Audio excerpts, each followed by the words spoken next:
নমস্কাৰ। যিসকল মানুহৰ নাম অৰুণোদয় আঁচনিত অন্তৰ্ভুক্ত হৈ আছে সেইসকল মানুহৰ বাবে আহি গ'ল এক বিশেষ আঁচনি। আঁচনিখন হ'ল মুখ্যমন্ত্ৰী সুলভ ইন্ধন আঁচনি।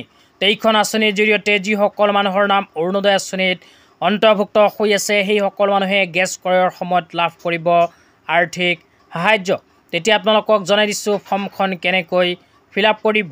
অনুগ্ৰহ কৰি ভিডিঅ'টি স্কিপ নকৰি চাই থাকিব। ইয়াতে ১ নম্বৰত কৈছে যাৰ নামত গেছৰ সংযোগ আছে পৰিয়ালৰ সেই সদস্যগৰাকীৰ নাম আৰু সবিশেষ।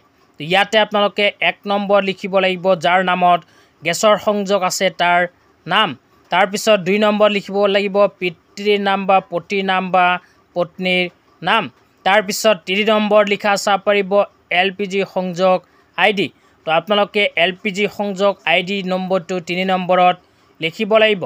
৪ নম্বৰ আধাৰ কাৰ্ডৰ নম্বৰ লিখিব লাগিব। ৫ নম্বৰ ৰেচন কাৰ্ডৰ নম্বৰ লিখিব লাগিব আৰু ৬ নম্বৰ লিখিব লাগিব মোবাইল নম্বৰ।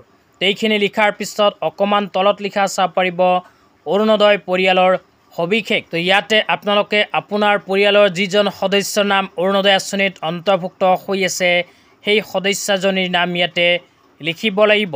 তাৰপিছত আপোনালোকে অকণমান তলত লিখা চাব পাৰিব অৰুণোদয় ID। তো ইয়াতে আপোনালোকে আপোনাৰ সেই সদস্যজনৰ অৰুণোদয় আঁচনিৰ ID নম্বৰটো লিখিব লাগিব। এইখিনি লিখাৰ পিছত ৩ নম্বৰ লিখা চাব পাৰিব সন্মতি আৰু সঘোষণা। তো ইয়াতে আপোনালোকে অকণমান তলত চাব পাৰিব এটা বক্স, সেইখন বক্সত আপোনালোকে টিক কৰিব। এইখিনি কৰাৰ পিছত আৰু কি কৰিব লাগিব সবিস্তাৰে আপোনালোকক জনাই দিছোঁ। অনুগ্ৰহ কৰি ভিডিঅ'টি স্কিপ নকৰি চাই থাকিব। তাৰপিছত তলত লিখা চাব পাৰিব অৰুণোদয় আবেদনকাৰী স্বাক্ষৰ। তো আপোনাৰ পৰিয়ালৰ যিজন সদস্যৰ নাম অৰুণোদয় আঁচনিত অন্তৰ্ভুক্ত হৈ আছে সেইজন সদস্য ইয়াতে ছিগনেচাৰ কৰিব লাগিব। তাৰপিছত ৰাইট ছাইডত লিখা চাব পাৰিব LPG সংযোগ থকা আবেদনকাৰীৰ স্বাক্ষৰ। তো আপোনাৰ পৰিয়ালৰ যিজন সদস্যত LPG সংযোগ আছে সেই সদস্যজনে ইয়াতে ছিগনেচাৰ কৰিব। আৰু একেজন সদস্যৰ নামতে যদি অৰুণোদয় আঁচনি আৰু গেছৰ সংযোগ আছে তেন্তে ছেম সদস্যই দুয়ো ঠাইতে ছিগনেচাৰ কৰিব লাগিব। এইখিনি কৰাৰ লগে লগে ফাইনেলি ফৰ্মখন ফিল আপ কৰা হৈ যাব।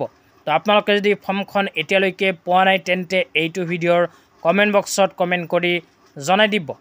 তেন্তে ইয়াৰ নেক্সট ভিডিঅ'ত আপোনালোকক ফৰ্মখন কেনেকৈ লাভ কৰিব সেই বিষয়ত সবিস্তাৰে জনাই দিবলৈ চেষ্টা কৰিম। তো আজি ইমানেই। ভিডিঅ'টো চাই কেনে পালে নিশ্চয় জনাই দিয়ক। তো ধন্যবাদ।